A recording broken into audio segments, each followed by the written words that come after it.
Good evening and welcome to this week's episode of Sunday Night Live, your favorite automotive show where we talk about all the issues that affect the consumer experience at your dealership, whether it's the front of the house, the back of the house, or somewhere in the middle.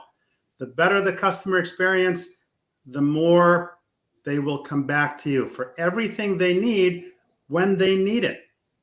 And I'm very fortunate to have a great network, and I have a strategic alliance with TechForce, and TechForce.org is a great organization that really promotes technicians, whether it's an automotive, fleet, aviation, motorcycle. It's a great organization, and I strongly recommend that you check them out. Go on TechForce.org. You can create a free profile, kind of poke around, see what's there and what it is. It's a community of technicians, not that you're going to go with a skimmer and just kind of pick them off. No, it doesn't work that way. But it's a great place because it offers training, not certification training per se, but training, right? You can learn things either by going to school and getting a degree, or you can learn things by doing, or you can learn things by watching a video. And I'll give you an example. I'm one. When my nav system went on my Lexus, they wanted $3,000, and I'm not spending that. So I determined that it was the DVD drive that was at fault. Great. I found a place in Cincinnati that rebuilds DVD drives. The only problem was I didn't know how to take it out of the car. So I watched a YouTube video. I saw this other guy do it. It seemed pretty simple. It took me a few minutes to take it out of the car, send the DVD drive to Cincinnati, and for less than $300, including shipping, I fixed my problem, saving $2,700. So they're all different ways of learning. When you go on techforce.org, you'll see there are quizzes, there are videos, training sessions, all kinds of really neat things. So I'd like you to check it out. And I have with us here today Mike Romano. He is VP of Student Experience at Universal Technical Institute. A great place. If you're in the automotive business, I'm sure you've heard the name. So welcome to the show, Mike. Welcome. Thank you. Thanks for having me. I really appreciate the opportunity to speak with you and the audience tonight. Great.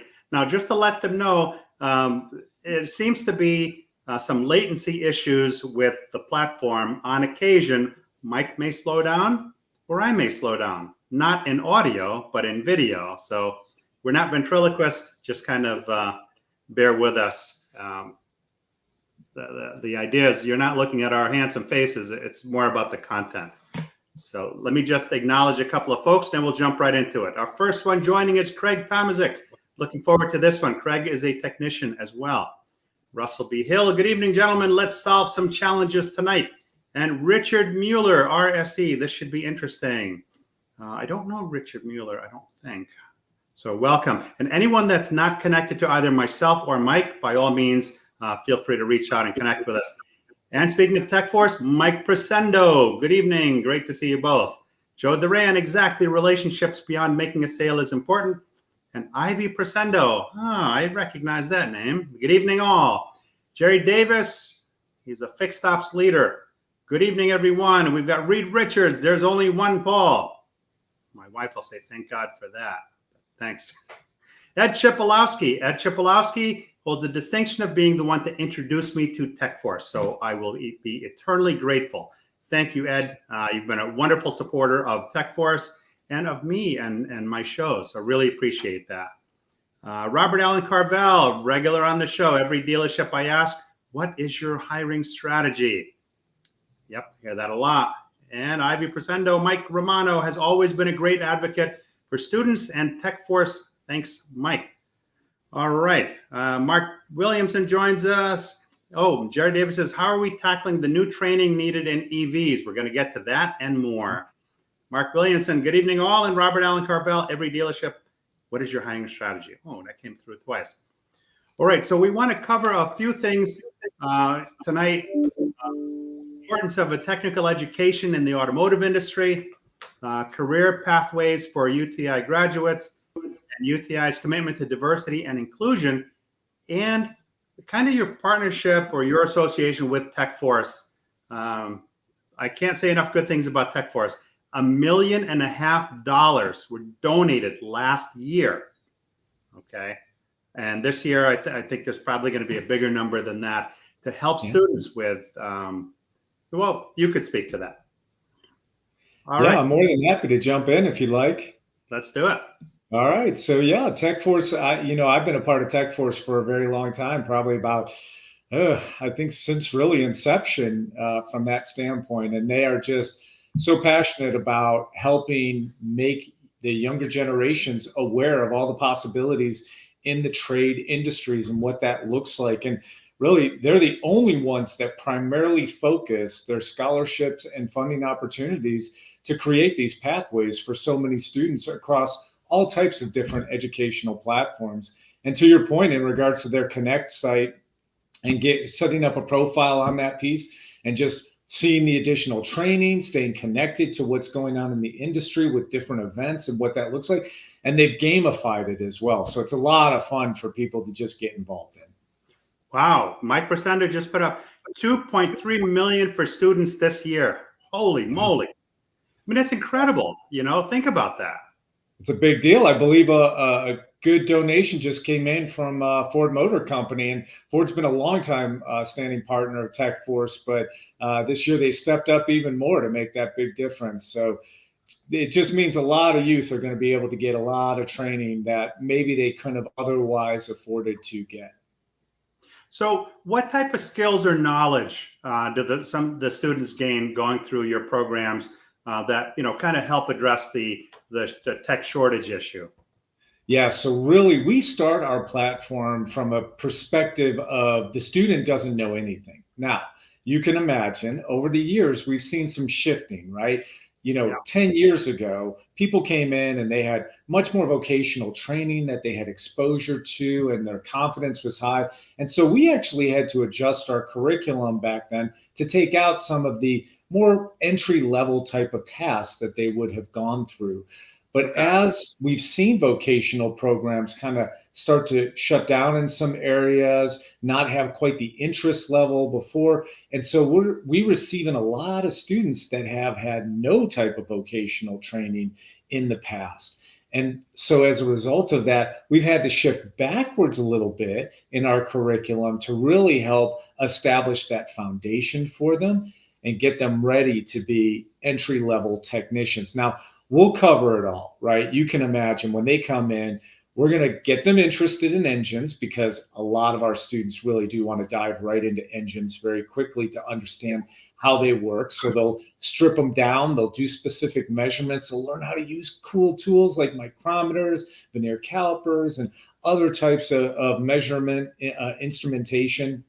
And then as they progress, you get into all the good stuff, right? Undercar, right? Exhaust systems, wheels, balancing, different tire balancing machines, different alignment racks, right? And we need to make sure that we're not just teaching to one specific tool, right? That we have a multitude of different products. So when they go out, they have a level of confidence, whether it's going to be that Hunter alignment machine or the snap-on machine or something else that they may see, that they can go in with a little bit of confidence and say, hey, I've seen that product before. I understand how to work with it appropriately.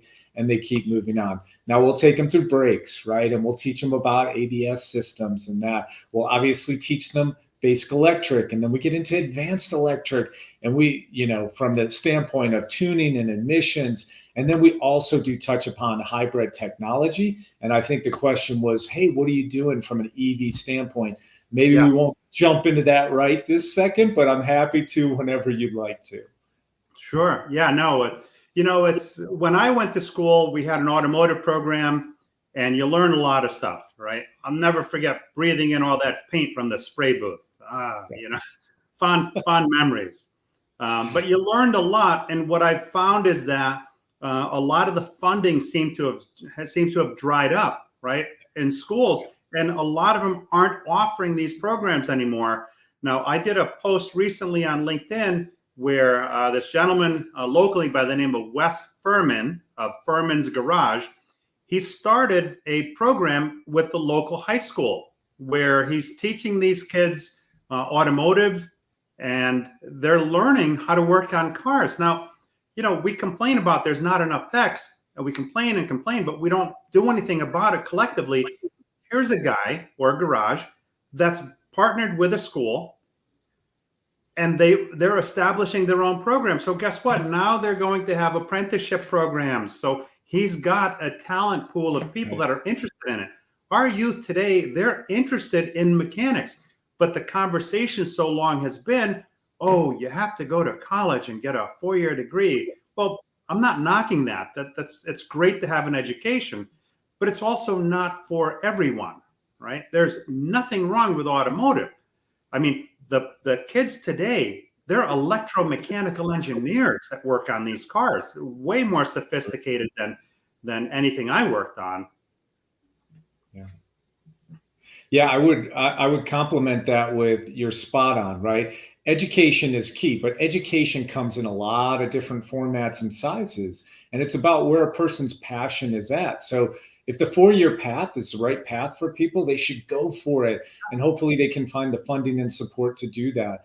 But for many of us, like myself, like yourself, Paul, we had a passion to work with our hands and get into this industry and experience what that was. And unfortunately, it's not promoted in a way that is as well respected and appreciated, but you're spot on. That technology has grown so much. You have to be quite sophisticated to be able to do that. Now, the good news is we train them from the bottom up, right? We teach them how to be successful with it. So we find a lot of students are actually intimidated thinking, oh, I can't do this type of work because I haven't done it for the past 10 or 15 years. It's like, no, everybody had to start somewhere, right? Yeah. And so that's really the key is give people the opportunity to try and experience it. I love the fact that that technician is taking the initiative to partner with the school, bring those students in, give them an opportunity to see what it looks like, right?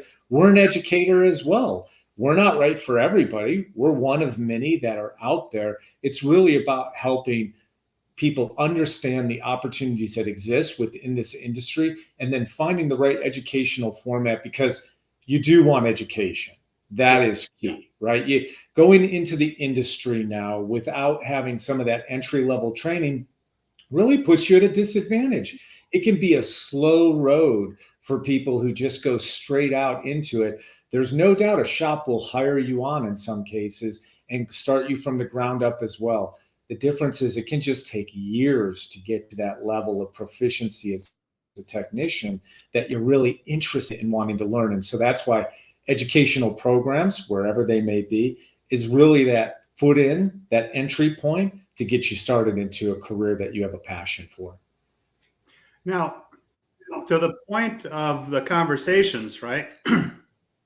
We need to have these conversations and we need to have them early. So I just want to just show some of the voices. And this is what a lot of the young kids today are feeling, but many of them are held back from it. So check this out.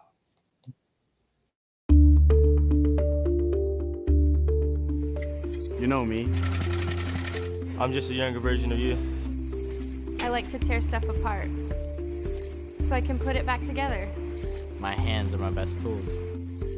I learn with my hands. I work with them. I think with them. We know how to make things go. So what would you tell me if I was the younger you? Would you tell me to stop fidgeting? Sit at my desk and try to be like everybody else? Or that there's only one road to success? Or should I keep driving like you did, fixing stuff and figuring out how to keep the world moving? Help me show the world that there's a profession right here in my hands. Help me build my life and my career the way I'm wired to work. For us, this is how we work, and you can lay that across to you. It's how we are, wired for success. If we stand together, stand for those of us who love working with our hands, we'll not only champion tomorrow's workforce of technicians, but we just may change the way everyone thinks about technical careers. You figure out how to be you. Now help me be me.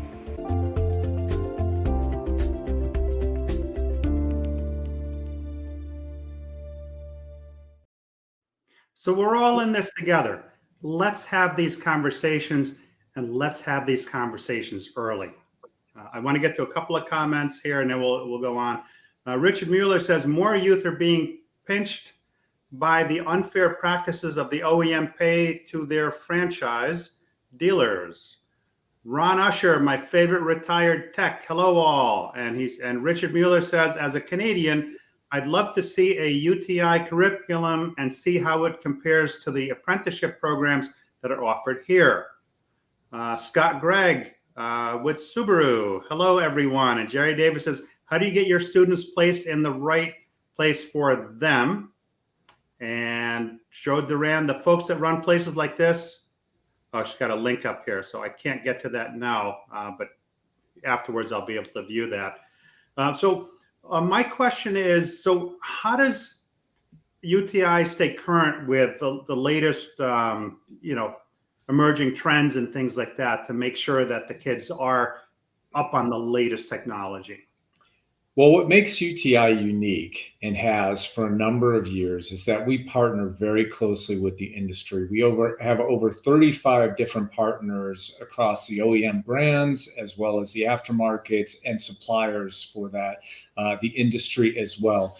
And by being connected with them, we're able to stay current and keep our curriculum up to date on the new tools that are coming in, obviously, and the new platforms that are coming out, such as EV technology, and our partnership in developing the curriculum that our students are getting through that, for example, Ford Motor Company and what that looks like. So we've spent a lot of time cultivating those relationships, and we actually provide advanced training. So after entry-level training, technicians will actually come back, and technicians from the field will come in to our facilities as well to get those certifications, those credentials that are necessary for continued education within the industry. By these partnerships, it allows us to keep our curriculum current. Now, it also allows us to be realistic about what an entry-level technician needs to know, right? So EV technology, not taking anything away from that, right? That is cutting edge type of stuff, and we need to expose our students to that. But we also hear a lot from our dealerships of, hey, we want them to be exposed to it, but don't end up saturating your curriculum with it, because they still need to know how to come in and work on some of the other vehicles, and we'll continue to build their familiarity with the EV vehicles to make sure that their confidence is at the level that it needs to be, right? This is still an emerging industry, and we want to make sure our technicians, we don't end up spending so much time training them on stuff they won't actually get to put their hands on out in the industry right out of the gate, right? So we have to be responsible in those types of ways, while at the same time making sure that if they get that opportunity, they aren't suddenly deer in the headlights wondering, what do I even do from this? And we all know there's a lot of safety protocols that you want to make sure you adhere to when engaging with an EV type of vehicle and what that looks like. And no, that's a smart way to look at it, because look, internal combustion engines, they're not going away anytime soon. Okay, unless they come up with some kind of cash for clunkers program to get these cars off. But at best, I think we're looking at about a 5 to 6% adoption rate. Now, over time, that will change. We're expanding our battery development. We're working on chip development right here in the US of A. So all that's going to change, but let's not, kid ourselves. It's not going to happen overnight. So by learning the mechanics of what's on the road predominantly today, they get more out of it. Now, to Ed Chipolowski's point here, as far as training, is UTI using any kind of augmented reality training in their training? We actually are. We're just introducing that into our Ford Fact program from that standpoint. So it's starting to become more prevalent, and we're starting to add those elements into it, similar to, like I just mentioned with the Ford Fact program, as we're introducing that and highlighting it to our students. We recognize that, this is again, a wave of the future that our technicians need to be accustomed to and comfortable with, while also learning the other aspects of it. There is no shortage of what we could be training our students on. And we want to make sure that they're getting good hands-on training as well. Like I had mentioned before, a lot of these students are starting to come in, and respectfully, I know we sometimes joke about it, but they are sometimes like you say, hey, go get a Phillips screwdriver, and they're grabbing a completely different tool because they just haven't had that exposure to it as of yet. They have the passion and the desire. And so we really have to make sure that we're setting them up for success. An earlier question, or at least comment out there, was how are you matching them up with the right employers, and what does that look like? You can imagine with 250,000 graduates that have come through our doors and out into the industry as a whole, and the 250,000 students, 250,000 graduates that have gone out there. That's our alumni base, right? So we have a very strong alumni base from that standpoint. That's permeated all throughout the industry. The relationships that we have with the OEMs and the aftermarket as well, the additional ongoing training that we provide, all of that, we're always trying to balance making sure that student, that when they're a graduate, they feel comfortable. So we'll put them through things like mock interviews. We have career fairs with the employers that come in to try and match them up. We want to make sure as well the student understands they may actually need to relocate for the job, right? They may not have that shop, that dealership, whatever it may look like. So we always want to be upfront with them of trying to understand what their needs are and what their desires are prior to them starting the program. If they have unrealistic goals, we have to take a step back and have a different conversation with them, right? So that they're not suddenly disappointed at the end of their program saying, but I thought I could I thought I could just start my own shop and be starting to make tons of money right away. And in some cases, we absolutely do have graduates that are at that proficiency level that they decide to start their own business, while many really do need to go out into the industry. And like we say, they need to take all that knowledge in their head and get it into their hands so that they can actually feel confident. Wow. Now that's a perfect segue because, there's a need. There's always been a need. And honestly, there's always going to be a need, right? So how can companies in the automotive sector partner with UTI to create a pipeline of students for their organizations? So how does that look? Yeah, we try and make it really easy for them, right? So we're already engaging with thousands of dealerships and shops across the countries, right? We're always reaching out to them. They're reaching out to us. We'll conduct virtual career fairs. We'll conduct career fairs at our locations as well. We will hold events at dealerships and shops to help educate people on the opportunities that exist there and just create those bonds. And through that, by partnering as heavily as we have with the industry, they've actually created fantastic programs for these technicians who are soon to graduate. We call them tuition reimbursement and incentive programs, where they may pay back the tuition or whatever the loan is that the student took out while they were going through the program. Some offer tool incentives for them, relocation packages. Yeah. Yeah, no, I'm a big one for that because look, I still have my original Snap-on rollaway that's sitting downstairs in my house. I'll never give that toolbox up. Unlike food, tools never go bad, right? It just depends what you're going to, whether or not you can use them, right? So now I've got a brand new car. I don't work on my own car. In my toolbox, I've got a pickle fork. I may not use that unless, I get a vintage 60s muscle car with a stick, But yeah, I'm sure we all have collected some tools over the years that we may not necessarily need. And that's the evolution of it, right? And going back to that question before, we've got to make sure that we're bringing in that new technology, the new systems, so that, again, those students feel confident that when they get into that new environment and they walk up to a piece of equipment, they're not suddenly surprised by it or need an immense amount of training.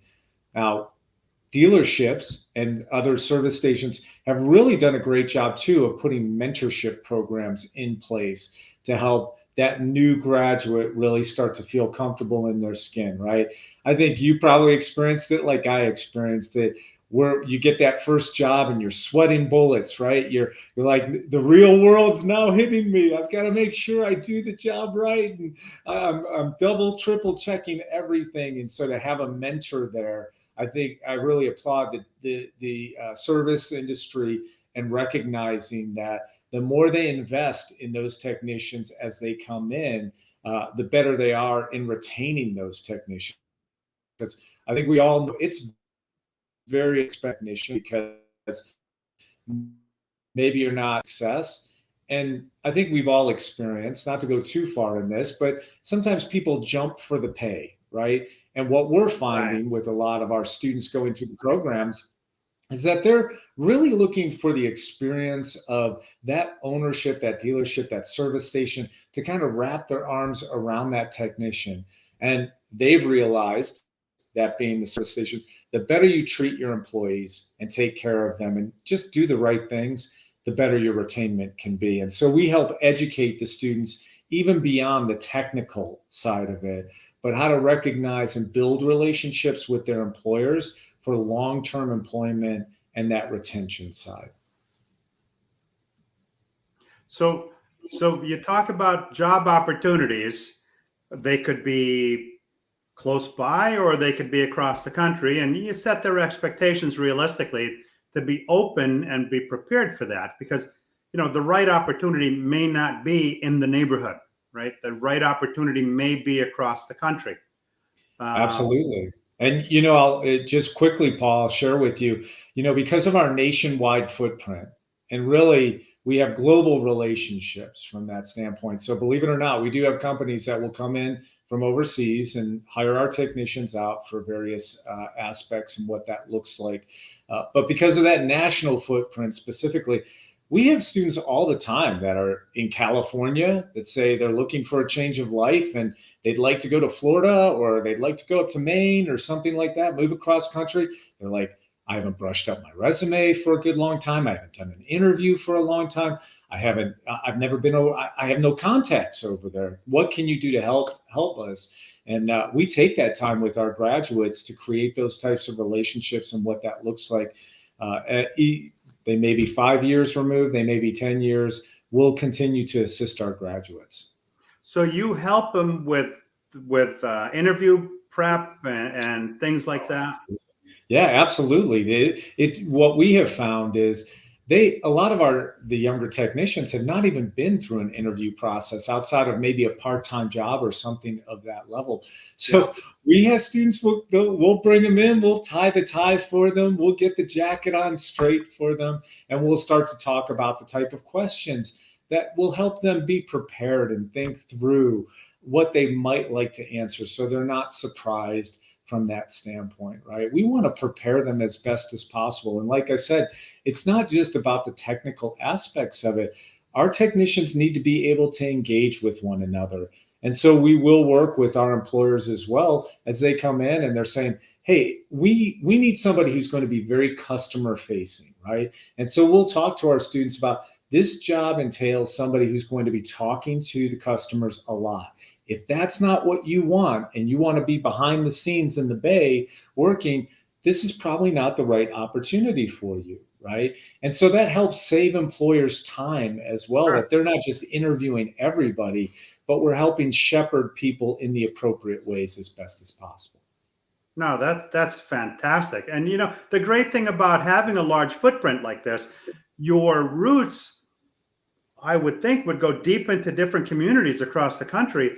And to your point of having, such a large footprint, I had the opportunity to spend time with a dealer group in Aruba, and I interviewed the general manager, and they send their technicians, they send them for training to Florida, they send them for training to the Netherlands, and they invest in their technicians. And they end up having people that stay with them for a very, very long time. Let me get to a couple. Yeah, you have to continue to invest in the technicians, right? That's what's going to help retain them. Now, listen, it's not 100% by any means. We all know that people move around for different reasons in Yeah. life and what that looks like. But certainly as you go through and you want to create those opportunities to the best of your ability. Yeah, I mean, it's an investment that'll come back tenfold. It's true. And I saw a comment really quickly down there of we just figured that out, right? How to treat our employees the right way. But listen, for us that have grown up in the industry, right? I can certainly speak to a lot of bad experiences from employers who really they were like, I pay you and you'll do what I tell you, and it did not feel very good, or that I was part of that company to grow with them. But we continue to see the level of investment just continue to grow now more than ever. And that's it's so great to see for our young technicians to give them the confidence. And so when we have young students through TechForce, for example, TechForce does a tremendous job of creating that awareness and events out at dealerships and other places where the youth can really come in and they can see, this is what it's like to be a technician. This is what a service station or dealership will invest in me, will care for me, and lead to real opportunities for me to have a career if I'm looking for a career. And in some cases, a great adventure, right? The experiences inside a shop environment, as well as just the sector and industry as a whole, are limitless. I always think of one of my favorite instructors who says, listen, when you learn how to work with your hands, you can take that anywhere in the world. And so the adventure is yours to have, right?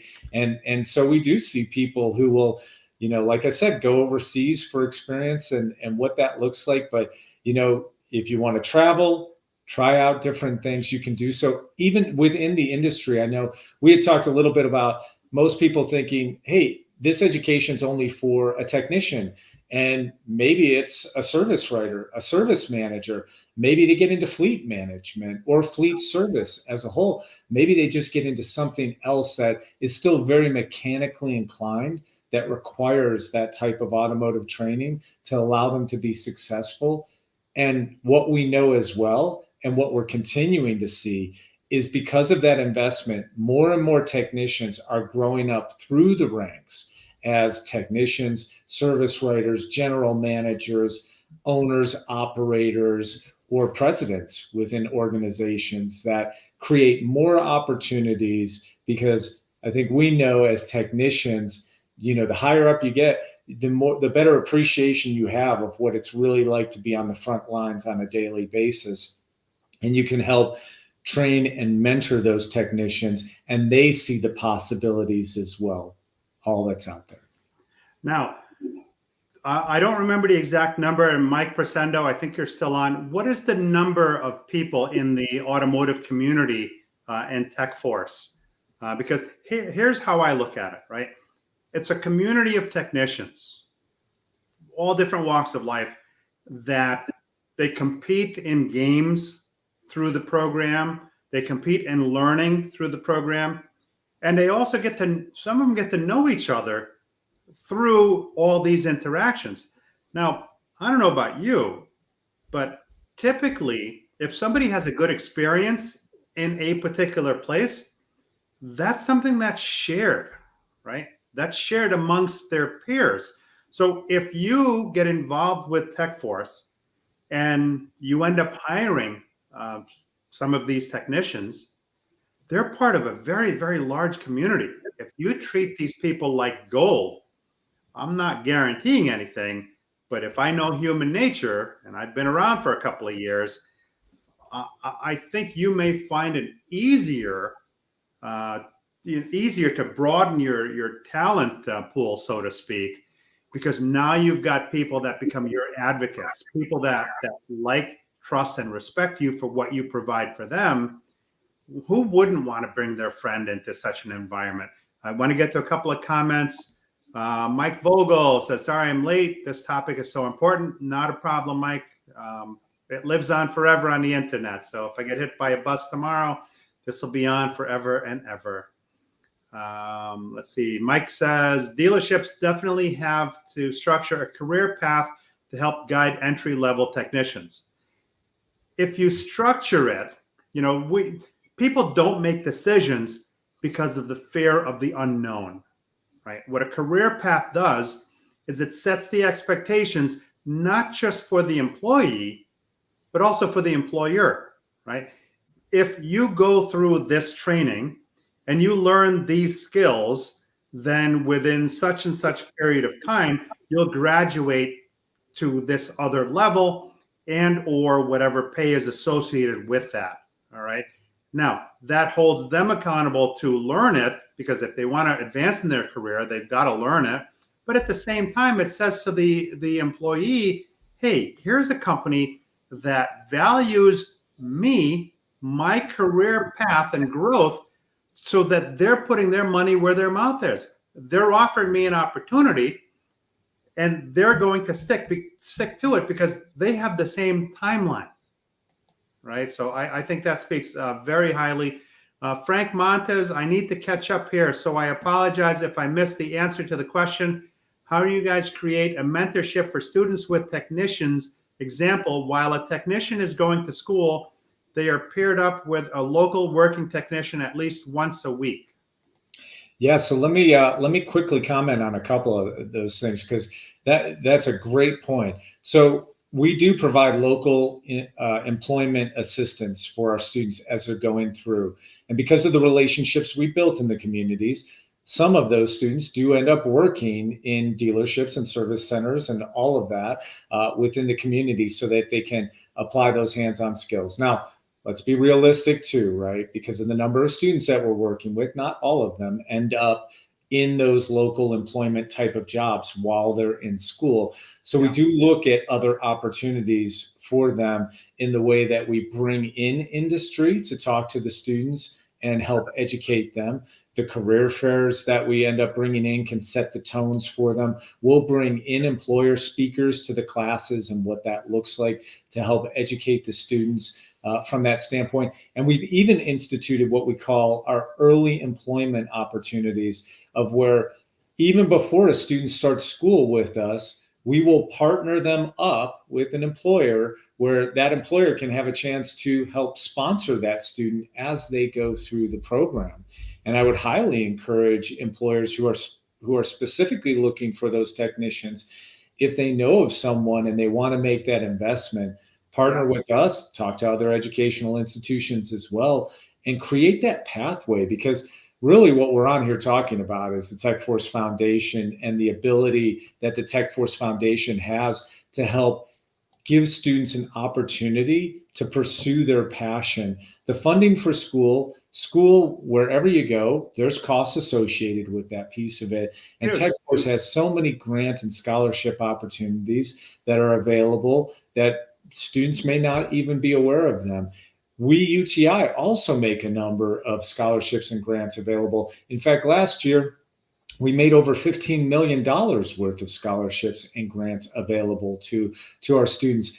But here's the tough part, right? If we're just being very frank and candid, sometimes it's just hard to get the students to go and fill that out. They have this belief that they're one in gazillions. And so what's the point in taking time to fill out that application? And if we had, future students listening tonight, I would just tell you from my own personal experience, because I oversee our grants and scholarships program within our institution, that so many students disqualify themselves, right? The classic quote of, you miss 100% of the shots you don't take. Just taking a few minutes to figure out the few sentences you want to write about yourself, and then apply that consistently along a number of different grants and scholarships that are out there through TechForce, through UTI, through other locations as well.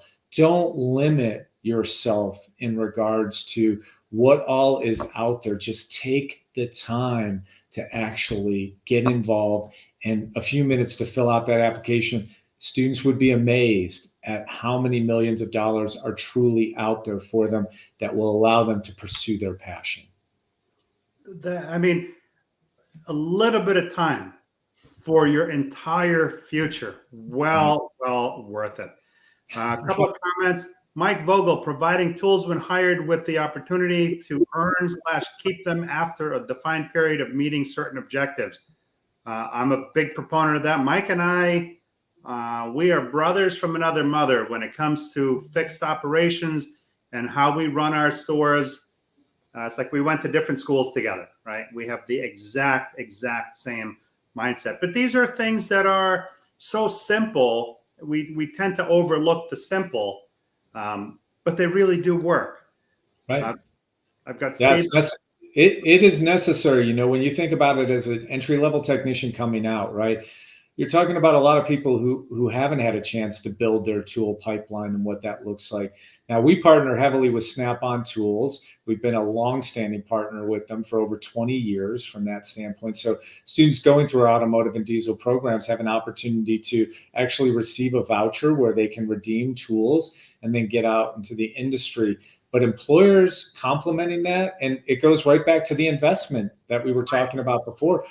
Little investments to those technicians of some tools starts to make them feel really indebted and valued. Say they believe in me enough that they're willing to give me tools to be better at my job. And when we're better at our jobs, we're more proficient for that business as a whole. And that's just a win the whole way around. Yeah, you can't win if you don't invest, right? Steve Apicella, hi, Paul and Mike. Did anyone just figure out in 2023 it's a good idea to treat your customers well and or train them properly? Oh, man, it's like voodoo science, Steve. I don't know where they came up with this stuff, but that stuff actually does work, oddly enough. It's always... Well, you know, listen, I think it's important to mention too, right? Technicians come out of education, regardless of any educational institution, at different levels, right? Yeah. Some come out extremely proficient. They just get it. Everything's clicking for them. And others, it takes a little more time of nurturing to help them be successful.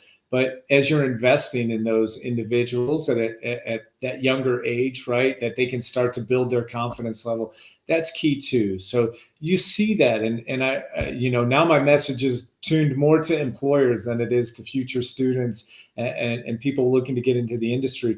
Patience is necessary, right, and understanding that sometimes young adults, we were all young too, we make poor decisions, right? And sometimes we have to come back with our tail between our legs, realizing that we maybe said some things we shouldn't have said, or we thought we knew more than what we really knew, because in this type of industry, right, when you walk in and it seems like it's still very much like you have to prove yourself. Right, exactly, right. And so that, you know, how we can help make people feel welcome in the environment is so key. And so when you think about diversity, equity, inclusion, those are all really important things to get into from this industry to start to make people feel welcome, right? Instead of it just feeling like one dominated figure in the industry, when in reality, we all share a common passion around working with our hands and wanting to be in this industry. And that's the only thing that should matter, the only thing. But we have to be sensitive and be aware of what different needs are from young technicians. Yeah. And I found the employers who are investing in their employees to help educate them on DEI and what that looks like, that diversity, equity, and inclusion, are really the ones who are the more progressive, right? They're getting ahead of it to understand that we're all just one big family when it comes right down to it, but we do come in with different backgrounds and different skill sets, and we need to appreciate that. So our unconscious bias doesn't take over unintendedly and create divisions within our teams. I want to circle back to that, but I want to get to Ron Usher's comment here. Ron is a retired technician. He says, I would be more than happy to give my almost 50 years of technician knowledge to any new tech at the dealership.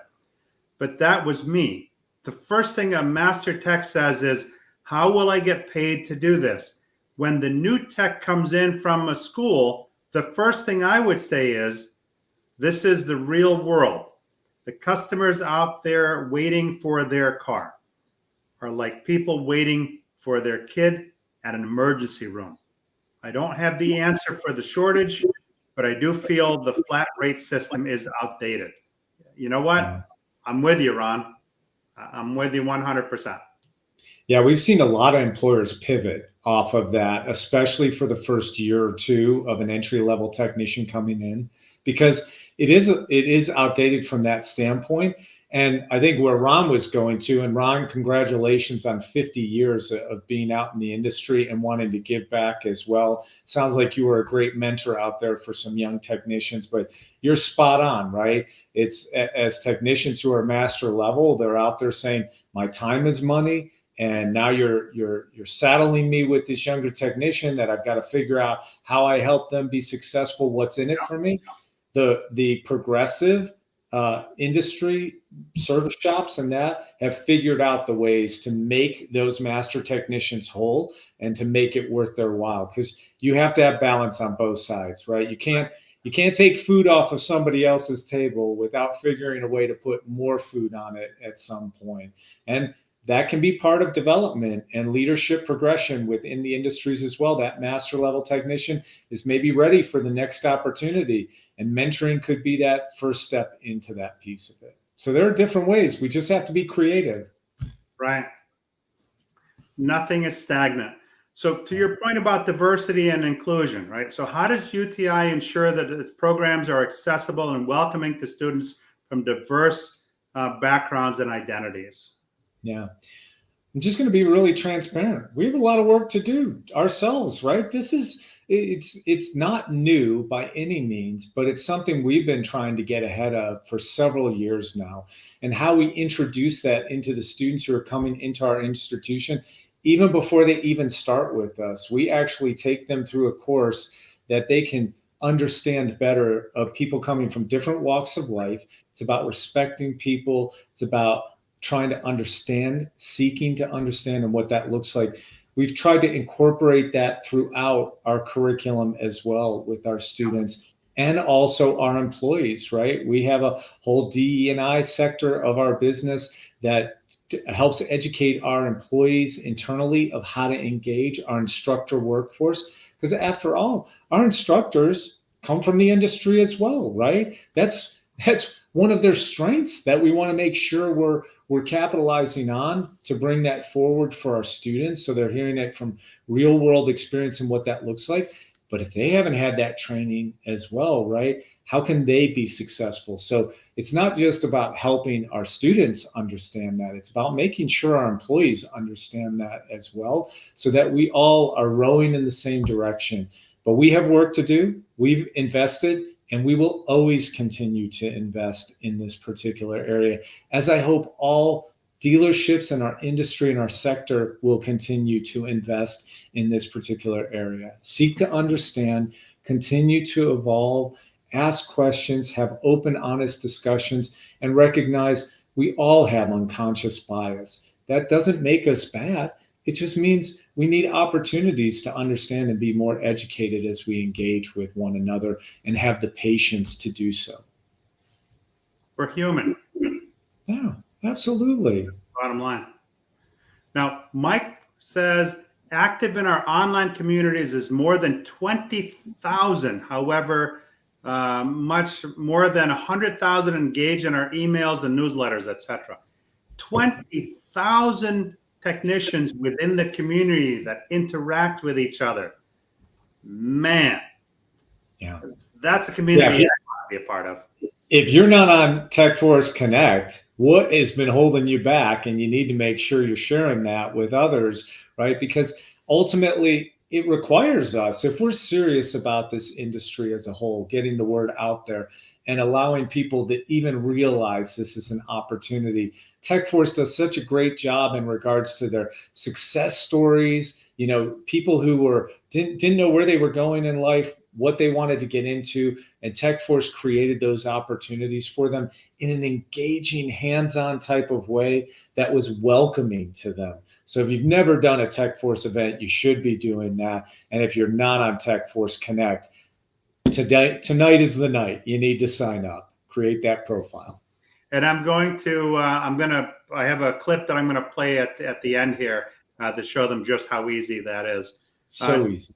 Dan Moyer says it's not just pairing them with a technician, it's pairing them with a positive technician. Let me put that on the screen, that has the passion for working on vehicles. Setting the student up for success is the utmost importance. We need students to have the passion for our business. Yep. You can train any skill, but you can't train passion, right? So yeah, it's important to pair them up with the right people for sure. Well, doesn't it beg the question too, what does it look like from the hiring practices of those employers, right? What are they looking for and thinking about in the technicians that they want in, right? And what are they talking to them about? And how are they developing them in those soft skills that really help set them up for success? So sometimes it's about going further upriver to where some of these problems start earlier on and you can get ahead of them. And so it's, trying to suddenly train people to be totally different than what they've done for the last 20, 25 years. That's a piece of it, but that shouldn't be the only part. What does that employer's hiring practices look like? What are the questions they're asking? And how are they demonstrating that those are things that they value themselves, right? That's key. That's key, because, tell me one thing, but show me. That the show me part to me goes a lot further. Frank Montes says, I went through the automotive technology program at Oxnard Community College in California. While I was in the program, I had the opportunity to be mentored while in school. Yeah, it's crucial to have that kind of guidance. There's no value great enough that I can put on that. God bless. God Paul, bless people that do that. He's spot on. But let's be realistic too. There is such a demand in the industry, right, that we don't have enough technicians right now who can do that, fix the cars. I mean, we're seeing the delays at the dealerships and the service centers, right, of where now cars are staying 1-2 nights, right? And think about that. What does that mean to the family who's without that car? I think it was Ron who said, he's trying to educate them that person's waiting for their vehicle. They need to get to their job. So we're stalling out other people's employment and what that looks like, and how does that have a ripple effect across. So it can't just be, hey, the only people who can go through the programs need to have that mentor. We need employers to be stepping up to the table too and making sure that they're putting the right type of mentorships in that program. And it needs to be back and forth. Sounds like he went to a great location, and that I love the diversity we have within our educational platforms across this country. And that's the other beauty that TechForce brings to the table, brings a lot of different educators to the table so students can make the right choice. Because at the end of the day, it's about the student's success. Student success first. If they're getting educated, what program's right for them so that they can be successful and get out into the industry? I said it at the beginning, and I'll say it again now. UTI is not right for everyone, and we encourage our students who are interested in us to go and look at others as well. You find the right program. If we're ultimately helping each other and helping the students, the industry will win. And Frank said it really helped him along his career path in automotive. Man, that's great. And Mike Larkin has a question. He says, what percentage of dealerships looking for your technicians versus grad techs looking for the right fit? Is it 20-80? Is there such a percentage? I would be speculating on that piece of it. But going back, we spend a lot of time with the students before they graduate, connecting them with employers, finding out what the opportunities are there, and helping them ask the right questions for themselves, and also trying to help the employers ask the right questions, right? I think when we look at how hiring practices normally go, right? You go in for an interview, maybe it's an hour, maybe it's 2 hours, and people are trying to make a decision on, do we want to hire them? because of the runway we have with employers, they're actually able to spend a lot longer with the student than just 1 or 2 hours, right? And they can peel it back a little bit, ask questions about how they did in school and work with the school from that standpoint. So people can start to feel comfortable. And when you start to build that relationship at that level, students can also ask other students who have been offered positions or hired at those locations what the employers really like from that standpoint, right? So anytime we can extend that runway of the interview process so people can just go into it well educated on what the opportunities are, right? They can make better hiring decisions, and the students can make better decisions as well. We always share with our students, this is a two-way street. It's not just about the employers interviewing you. You need to actively interview the employers to make sure it's the right fit. Yeah, no, absolutely.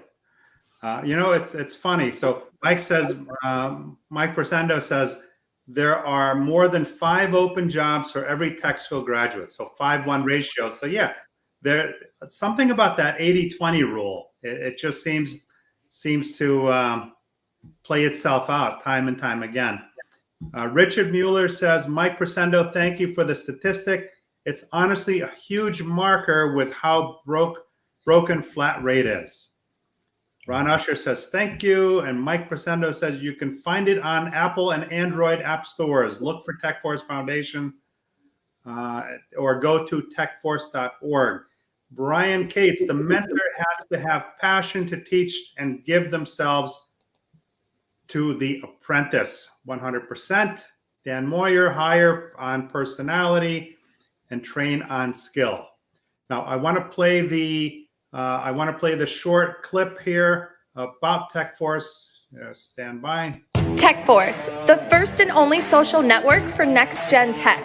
Welcome to TechForce, a platform dedicated to launching and advancing the careers of next-generation technicians. People like you, students, instructors, working techs, industry leaders, you. Showcase your school, jobs, and awards.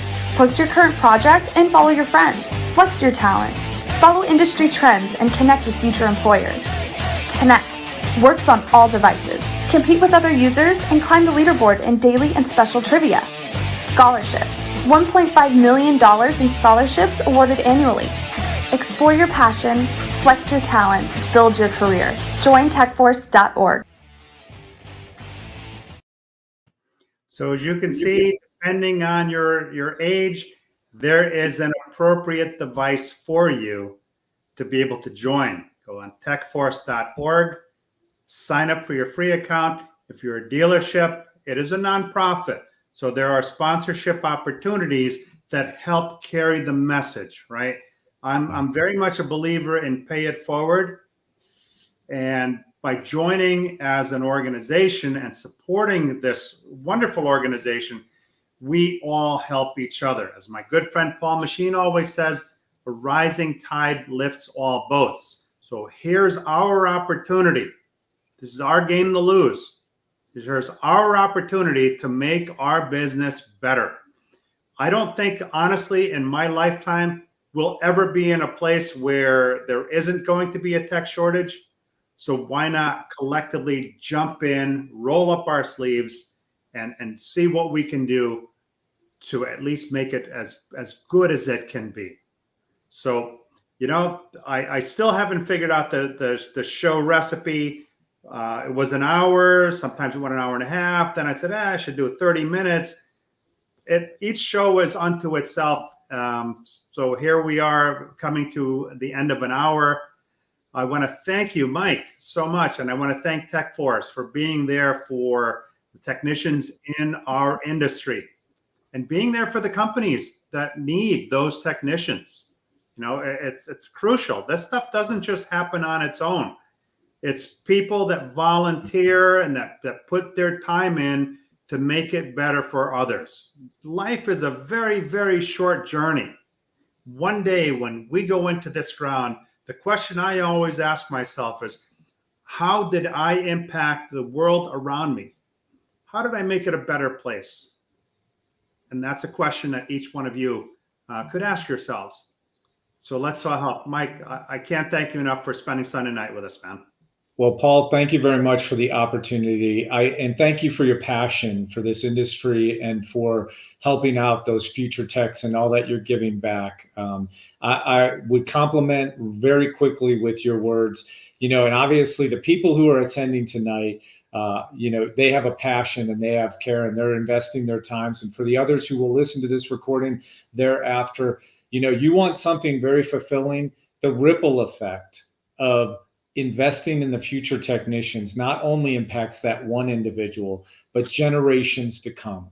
Generations to come is the impact we can have when connecting with TechForce and making a difference. So, Paul, thank you so much for allowing me to be part of this.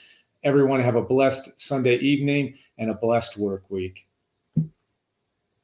Thank you very much. Just a couple last comments before we close out here.